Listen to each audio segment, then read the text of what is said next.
여러분은 차라리 몰랐으면 좋았겠다는 일이 있으신가요? 아는 게 힘이라고들 하지만 정말 어떨 때는 모르는 게 약이라는 말이 더 와닿을 때가 많죠. 상파울루의 한 식품 무역회사에서 안정적인 일상을 추구하던 브라질 여성이 있었습니다. 변화를 두려워하던 그녀였지만 회사의 압박으로 어쩔 수 없이 한국으로 파견을 가게 되었다고 하는데요. 치안이 불안한 브라질에서 늘 경계하며 살아온 그녀에게 휴전국가라는 단어만으로도 한국은 공포 그 자체였습니다. 그런데 막상 도착한 한국의 모습은 그녀의 예상과 완전히 달랐다고 합니다. 그렇게 1년의 파견을 마치고 브라질로 돌아온 그녀가 한국에 갔다 온 게 후회돼요. 그냥 몰랐으면 좋았을걸. 이라는 충격적인 고백을 친구에게 털어놓았다는데요. 고향이라 믿었던 브라질이 이제는 낯설기만 하다는 그녀. 대체 한국에서 무슨 일이 있었던 걸까요? 이야기 들어보시죠. 안녕하세요. 저는 이사벨라입니다. 매일 아침 7시 정각, 저는 같은 알람 소리에 눈을 뜹니다. 7시 15분, 커피 한 잔. 7시 45분, 아파트 문을 나서 똑같은 버스 정류장으로 향합니다. 지난 5년간 한 번도 어긋난 적 없는 제 일상이었어요. 상파울루의 이 혼잡한 도시에서 제게 안정감을 주는 유일한 방법이었습니다. 이사벨라, 오늘도 정신해. 매일 아침 똑같은 인사를 건네는 경비원 호세의 말에 미소로 답하며 버스에 올랐어요. 상파울루는 아름다운 도시지만 동시에 위험이 도사리는 곳이기도 합니다. 어릴 적 집 근처에서 일어난 강도 사건을 목격한 이후 저는 늘 주변을 경계하는 습관이 생겼어요. 가방은 항상 몸 앞쪽에 단단히 붙이고 귀중품은 절대 바깥주머니에 넣지 않습니다. 골목길은 피하고 해가 지면 혼자 돌아다니지 않았어요. 식품무역회사 브라질리아 트레이딩에서 수출 담당자로 일한 지 이제 6년 차입니다. 매일 똑같은 자리, 같은 책상에서 수출 서류를 검토하고 해외 바이어들과 메일을 주고받는 일상이 저에겐 편안했어요. 변화보다는 반복이 주는 안정감 속에서 저는 제 자리를 지켜왔습니다. 이사벨라, 오늘 오후에 전체 미팅이 있대. 중요한 발표가 있다던데. 동료 마리아의 말에 고개를 끄덕였습니다. 중요한 발표라. 최근 회사가 아시아 시장 진출을 모색하고 있다는 소문이 있었어요. 하지만 그것이 제 일상과 무슨 상관이 있을까 싶었습니다. 오후 3시, 회의실에 전 직원이 모였어요. 카를로스 이사가 앞에 서서 중요한 발표를 시작했습니다. 여러분, 오늘 아주 중요한 소식을 전합니다. 우리 회사가 글로벌 식품 시장 확장을 위한 호리존트 프로젝트를 시작합니다. 이를 위해 주요 해외 지역의 직원들을 파견할 계획입니다. 그 순간 저는 왠지 모를 불안감이 스쳤어요. 파견이라는 단어가 제 귀에 크게 울렸습니다. 주변 동료들은 흥분된 표정으로 속삭이기 시작했어요. 유럽과 미국 그리고 아시아 지역 중 하나인 한국에 각각 한 명씩 파견할 예정입니다. 1년간의 파견 기간 동안 현지 시장 조사와 네트워크 구축을 담당하게 될 것입니다. 관심 있는 분들은 이번 주 금요일까지 신청서를 제출해주세요. 회의가 끝나고 사무실은 들썩였습니다. 대부분의 동료들이 유럽이나 미국 파견을 원했어요. 프랑스 파리, 스페인 마드리드, 미국 뉴욕 모두 꿈꾸는 도시들이었습니다. 하지만 저는 달랐어요. 해외 파견은 제 인생 계획에 전혀 없었습니다. 이사벨라, 지원 안 해? 이런 기회 흔치 않은데. 루카스가 물었어요. 난 여기가 좋아. 굳이 낯선 곳에 가고 싶지 않아. 단호하게 대답했습니다. 그날 저녁, 상사인 페드로 부장이 제 자리로 다가왔어요. 이사벨라, 잠깐 시간 있어? 네, 부장님. 호리존트 프로젝트에 지원할 생각은 없나? 자네는 영어도 유창하고 꼼꼼한 성격이라 해외 파견에 적합할 것 같은데. 죄송하지만 저는 변화를 좋아하지 않아요. 여기서의 업무가 편안합니다. 페드로 부장은 잠시 망설이더니 낮은 목소리로 말했어요. 솔직히 말하자면 이번 프로젝트는 회사의 미래를 위한 중요한 발걸음이야.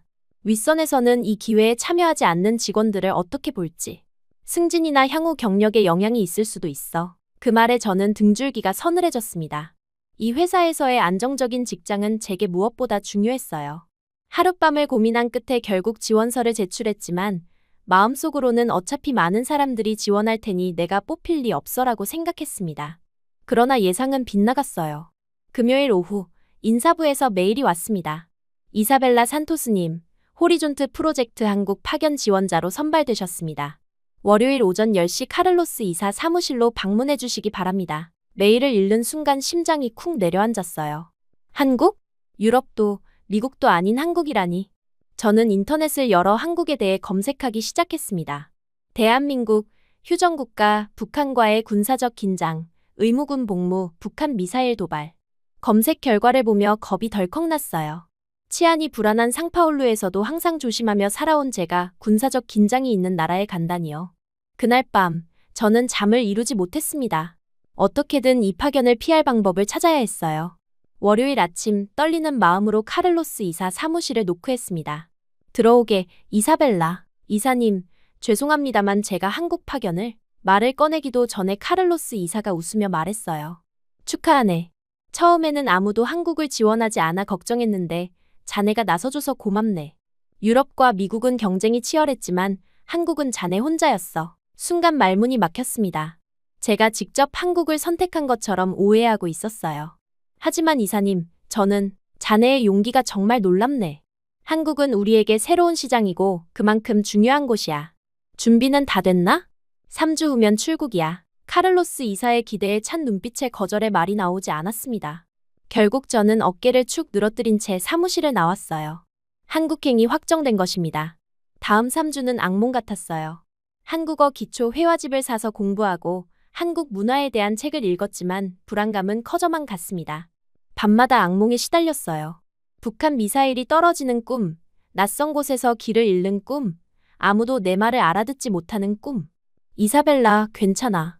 한국은 실제로 안전한 나라야. 내 친구가 관광으로 다녀왔는데 너무 좋았대. 마리아의 위로가 와닿지 않았어요. 저는 그저 제 일상이 무너지는 것 같아 두려웠습니다. 마침내 출국 당일, 저는 무거운 마음으로 공항으로 향했어요. 가족들과 친구들이 배웅을 나왔지만 그들의 응원에도 제 마음은 무거웠습니다. 잘 다녀와, 딸. 자랑스럽다. 어머니의 말씀에 억지로 미소를 지었어요. 비행기에 올라 창밖을 바라보며 생각했습니다. 왜 하필 나인가? 왜 하필 한국인가? 꼬박 하루가 넘는 시간의 긴 비행 끝에 인천국제공항에 도착했어요. 낯선 공항 표지판들, 알아들을 수 없는 안내 방송, 모두가 빠르게 움직이는 가운데 저는 우두커니 서 있었습니다. 회사에서는 공항에서 숙소까지 가는 방법만 메일로 보내줬을 뿐 아무런 마중도 없었어요. 택시를 타야 하나? 지하철? 버스? 혼란스러운 마음으로 공항 로비를 헤매고 있을 때였습니다. 깔끔한 정장 차림의 한 청년이 영어로 말을 걸어왔어요. 처음에는 경계했지만 그의 진심 어린 눈빛에 조금 마음이 놓였습니다. 주소가 적힌 종이를 보여드렸어요. 아, 강남이시네요. 제가 같은 방향으로 가는데 도와드릴게요. 그는 유창한 영어로 지하철 노선을 설명해주고 심지어 제 큰 캐리어를 들어주겠다고 했습니다. 평소 같았으면 절대 낯선 사람을 따라가지 않았겠지만 그 순간 저는 너무 지치고 혼란스러워 그의 도움을 받아들였어요. 지하철 안에서 그는 한국에 대해, 서울에 대해 친절하게 설명해 주었습니다. 범죄율이 매우 낮고 밤에도 여성들이 안전하게 다닐 수 있다고요. 처음에는 반신반의했지만 깨끗한 지하철과 질서 정연한 승객들을 보며 조금씩 안심이 되기 시작했어요. 여기가 강남역입니다. 주소지는 도보로 5분 거리예요. 호텔방에 들어서자마자 침대에 몸을 던졌어요.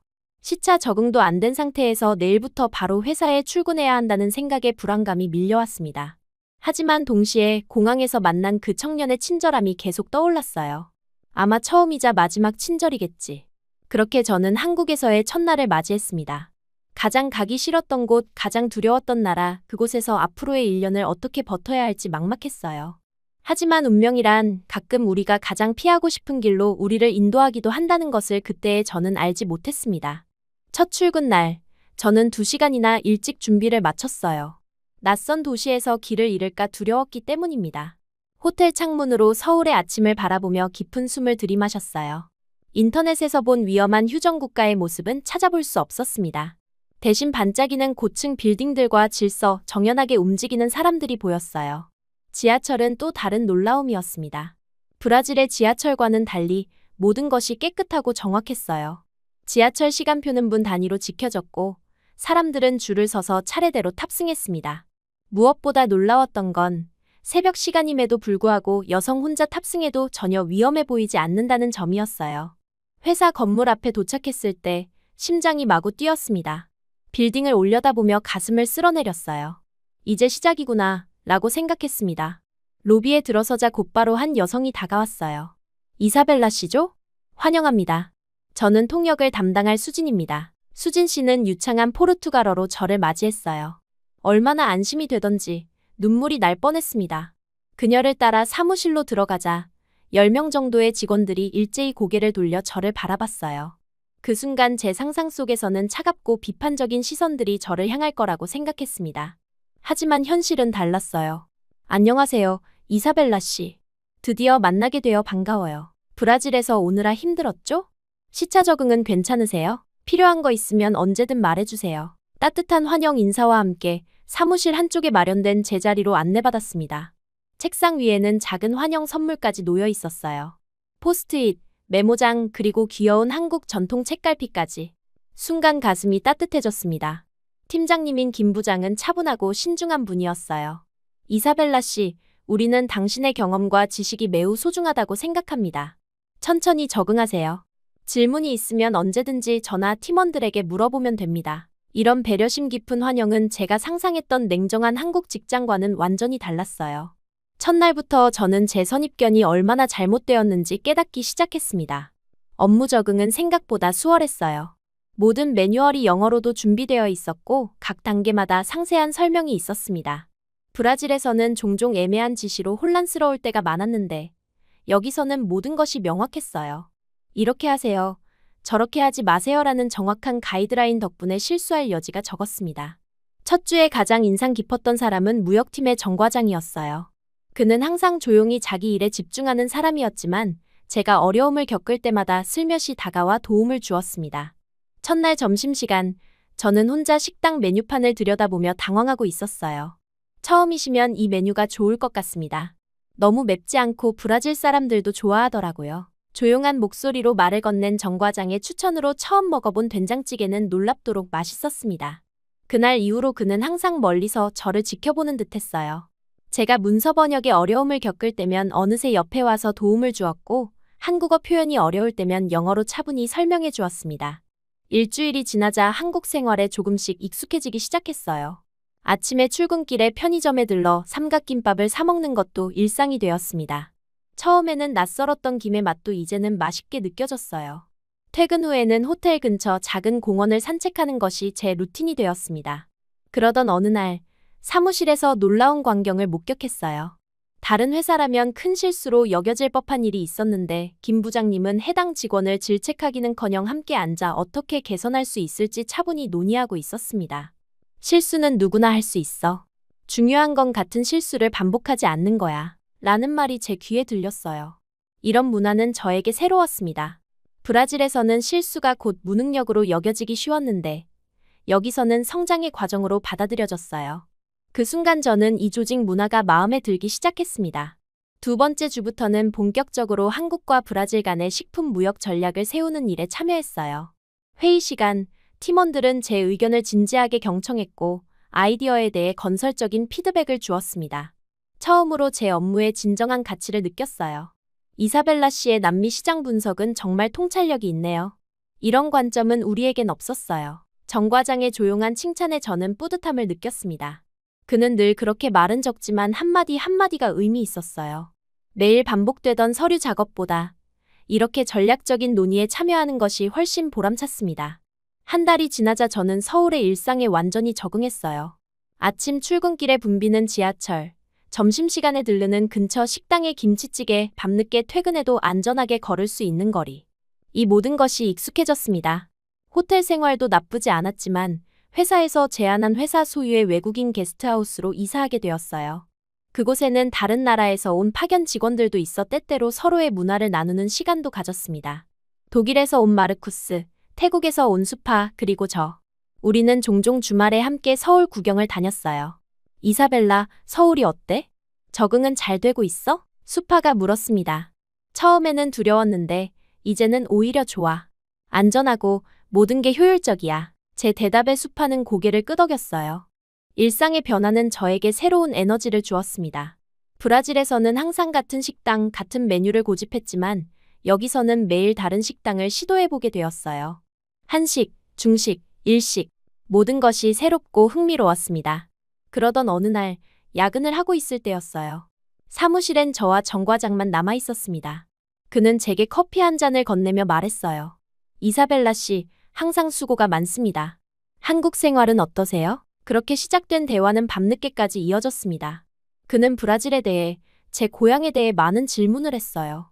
자신은 한 번도 해외여행을 해본 적이 없다고, 언젠가 브라질에 가보고 싶다고 말했습니다. 그의 진지한 눈빛과 따뜻한 미소가 제 마음을 설레게 했어요. 그날 이후로 저는 정 과장을 다른 시선으로 보기 시작했습니다.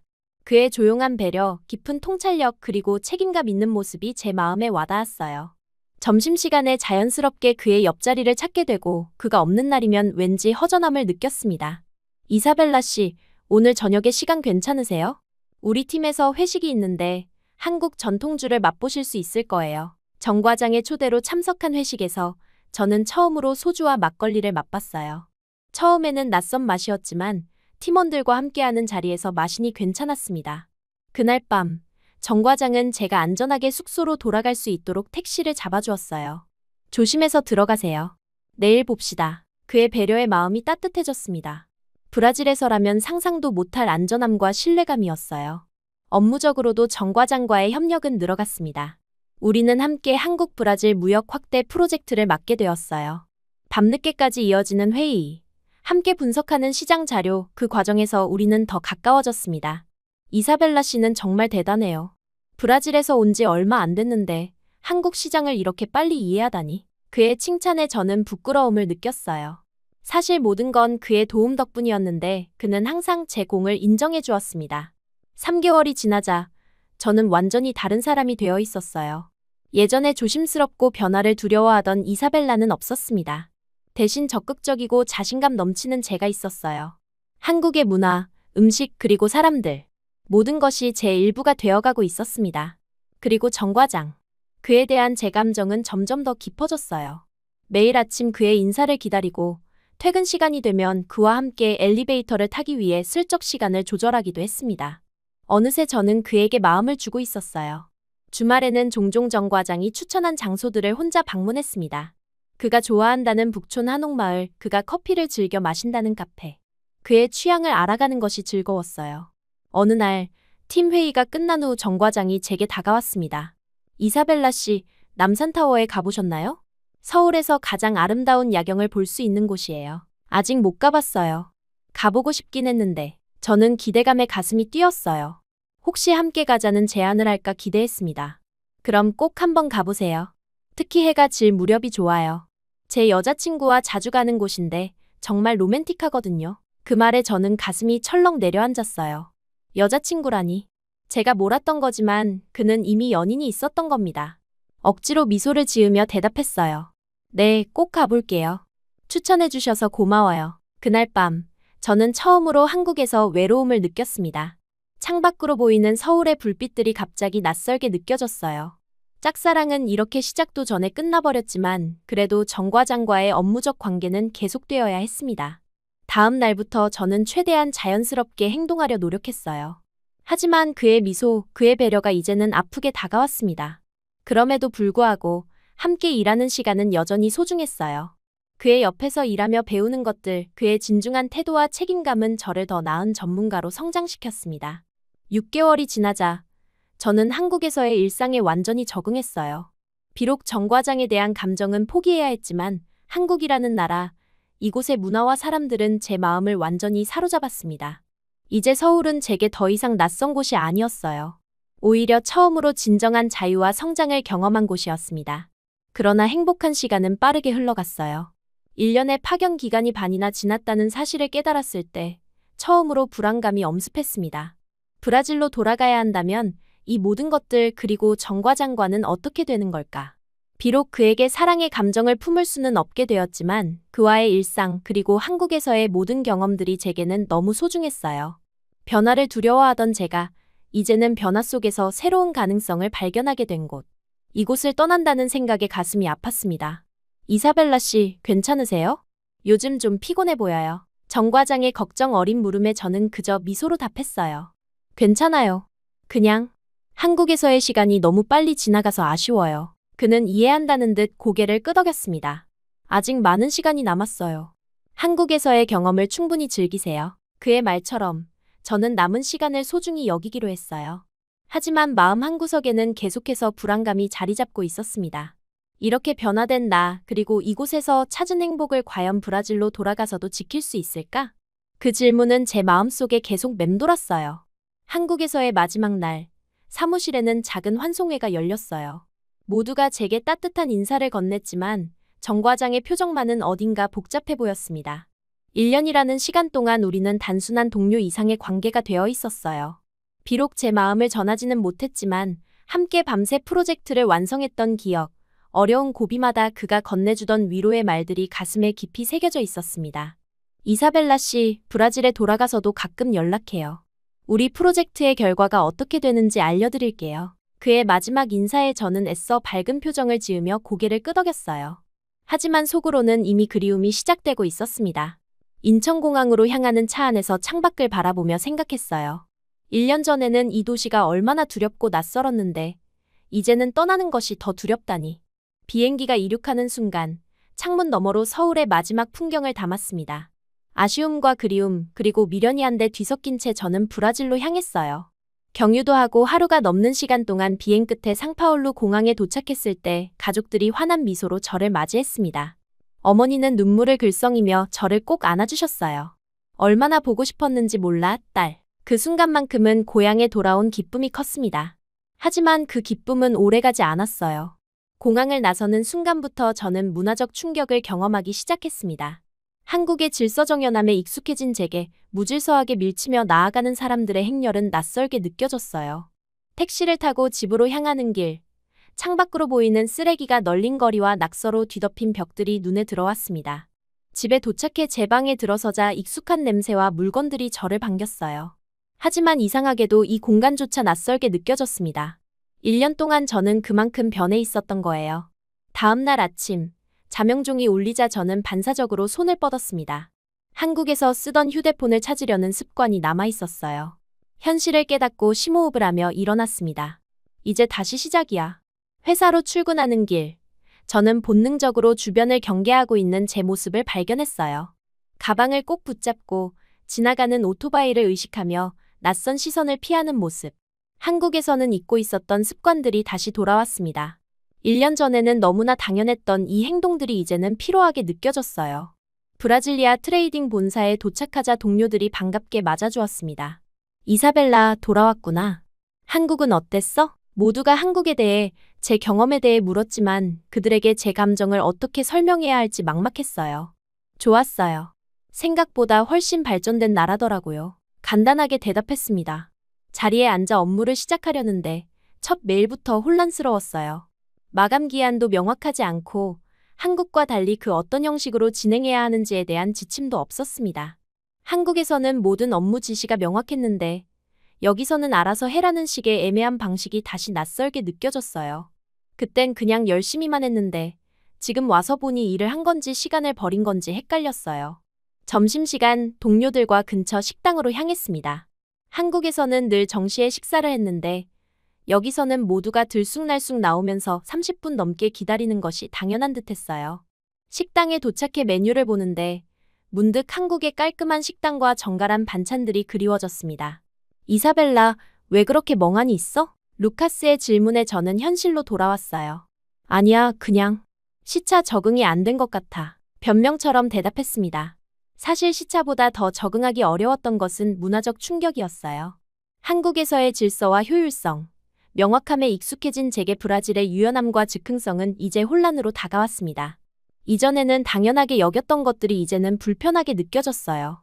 일주일이 지나자 저는 점점 더 지쳐갔습니다. 매일 아침 알람 소리에 눈을 뜨는 것조차 고통스러웠어요. 한국에서는 활기차게 시작했던 하루가 이곳에서는 끝없는 좌절의 연속으로 느껴졌습니다. 업무 시간에도 집중이 잘 되지 않았어요. 자꾸만 한국 사무실이 떠올랐고 특히 정 과장의 얼굴이 자주 생각났습니다. 그의 차분한 목소리, 신중한 조언, 그리고 무엇보다 그의 따뜻한 배려가 그리웠어요.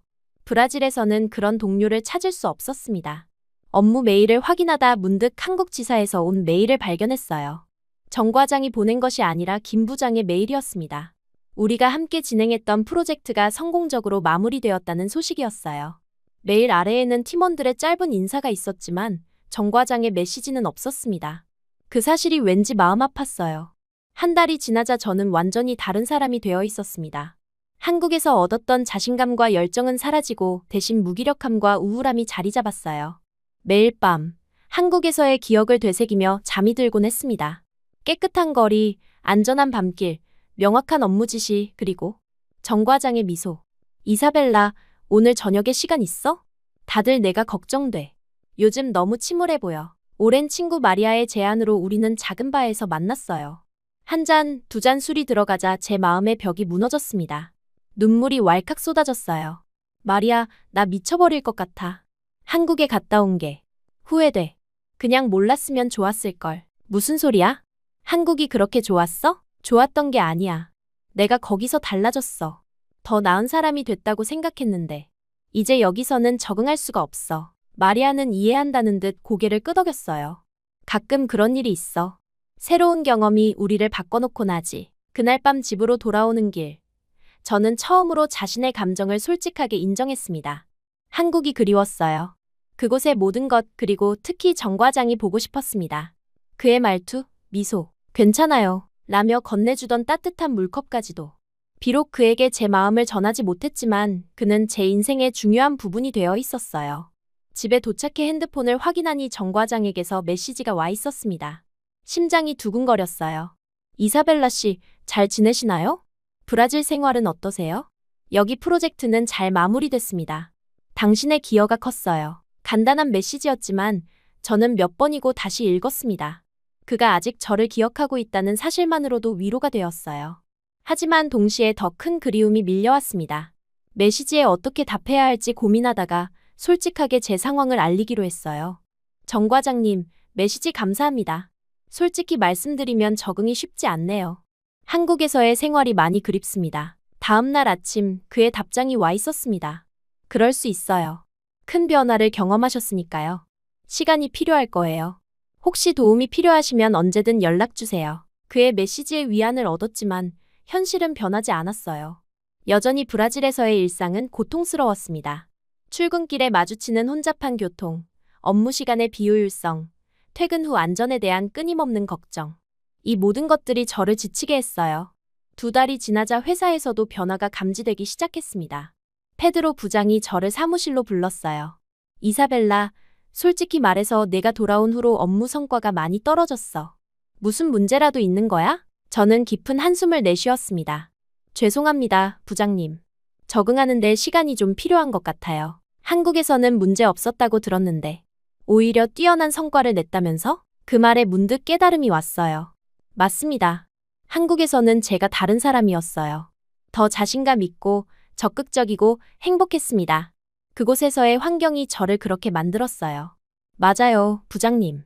한국에서는 다른 사람이었던 것 같아요. 그날 저녁 혼자 공원 벤치에 앉아 생각에 잠겼습니다. 브라질로 돌아온 지 3개월이 지났지만 여전히 한국에 대한 그리움은 줄어들지 않았어요. 오히려 더 커진 것 같았습니다. 매일 밤 정 과장의 SNS를 확인하며 그의 소식을 찾아보는 제 모습이 안쓰러웠어요. 어느 날 친구 루카스가 제게 충격적인 질문을 던졌습니다. 이사벨라, 혹시 한국의 그 남자 때문에 이러는 거야? 그 질문에 저는 얼굴이 붉어졌어요. 그동안 제 마음을 숨겨왔는데 그렇게 티가 났던 걸까요? 무슨 소리야? 눈치챘어. 내가 메시지 확인할 때마다 표정이 달라지거든. 그리고 한국 이야기만 나오면 눈이 반짝이고 제 비밀이 들통난 것 같아 당황스러웠지만 한편으로는 누군가에게 털어놓을 수 있어 마음이 가벼워졌습니다. 맞아. 한 사람이 있었어. 하지만 그는 이미 여자친구가 있었고 난 그냥 동료였을 뿐이야. 그럼 지금 내가 괴로운 건 그 사람 때문이야? 아니면 한국 자체가 그리운 거야? 루카스의 질문에 저는 깊이 생각해봤어요. 둘 다. 아니, 어쩌면 한국에서의 내 모습이 더 그리운 걸지도 몰라. 그날 이후로 저는 매일 한국을 생각했습니다. 정 과장과의 추억뿐만 아니라 그곳에서 경험했던 모든 순간들. 첫 출근 날의 떨림, 동료들의 따뜻한 환영, 점점 자신감을 얻어가던 순간들. 그리고 한국을 떠나던 날의 아쉬움까지. 4개월째 되던 날, 회사에서 특별한 소식이 들려왔어요. 한국 지사와의 협업이 확대되면서 다시 한국으로 파견 갈 사람을 찾고 있다는 것이었습니다.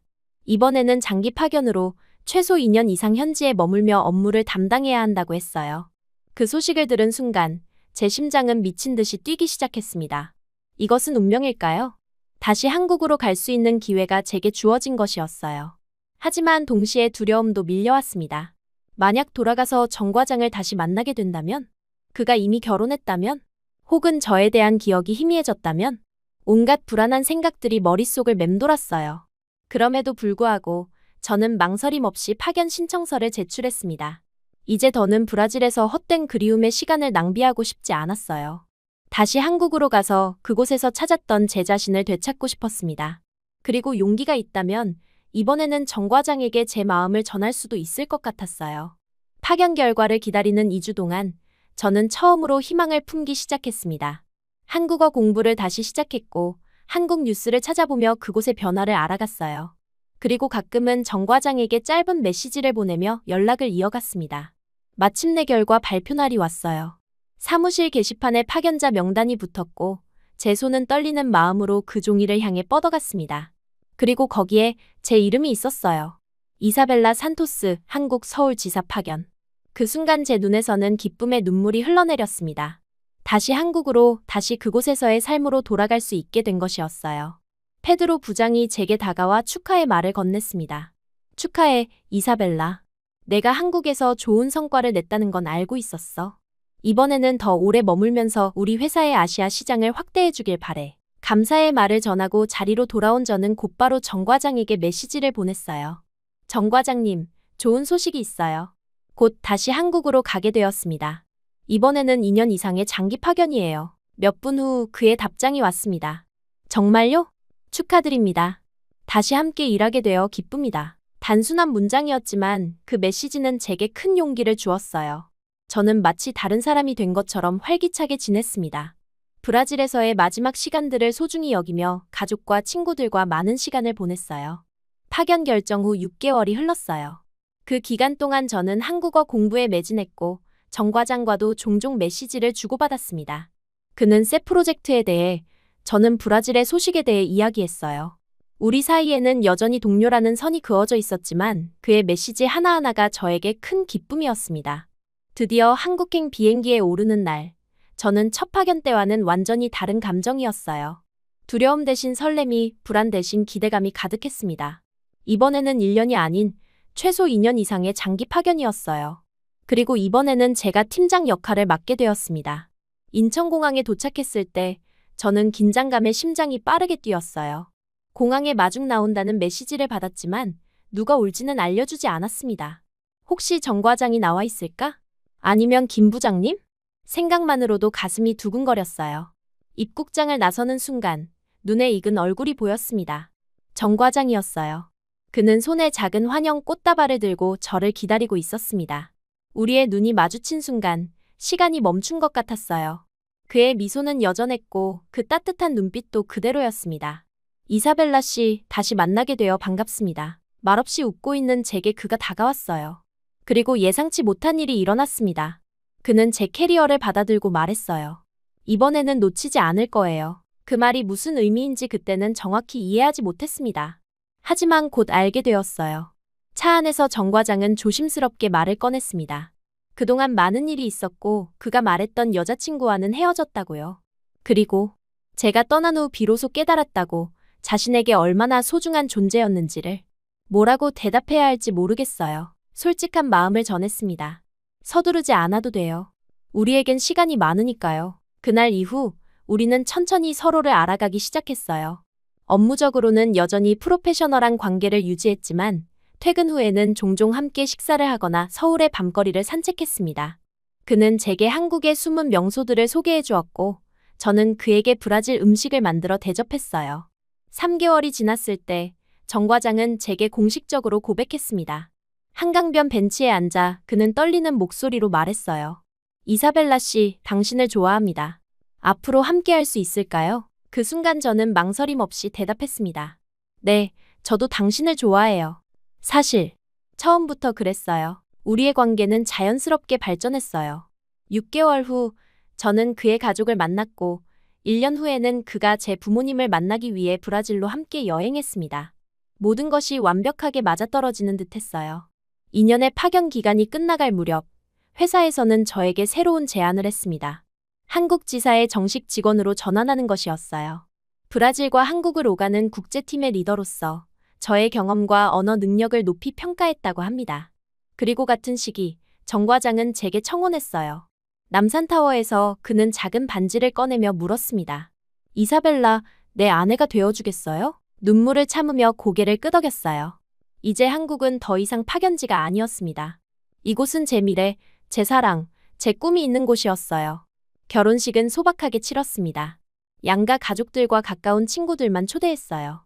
브라질에서 온 부모님은 처음에는 낯선 문화에 당황하셨지만 정 과장의 따뜻한 배려에 곧 마음을 열었습니다.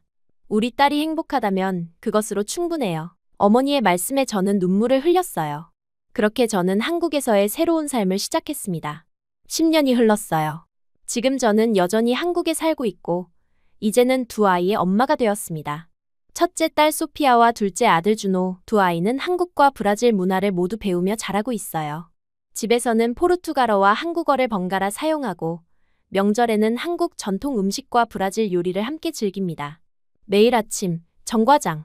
아니, 이제는 제 남편이 된 준현 씨는 출근하기 전에 항상 같은 인사를 건네요. 다녀올게요. 그리고 저는 항상 같은 대답을 합니다. 다녀오세요. 이 작은 일상의 순간들이 제게는 가장 소중합니다.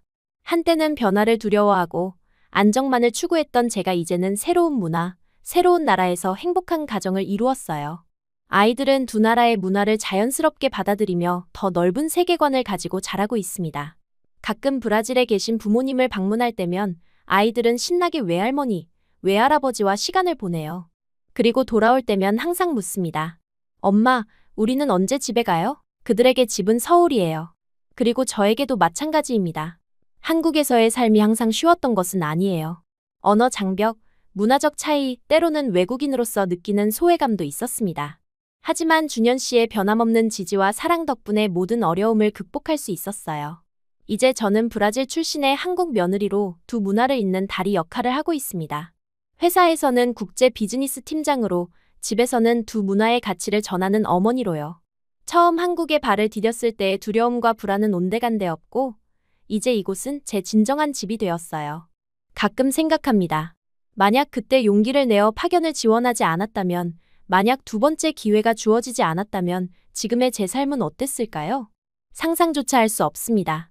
인생의 가장 두려웠던 순간이 결국은 가장 아름다운 선물로 돌아왔어요. 한국, 이곳은 이제 단순한 지도 위의 한 나라가 아닙니다. 이곳은 제 마음이 사는 곳, 제 가족이 웃음 짓는 곳, 제 미래가 펼쳐지는 곳이에요. 그리고 무엇보다 제가 진정한 자유와 행복을 찾은 집입니다.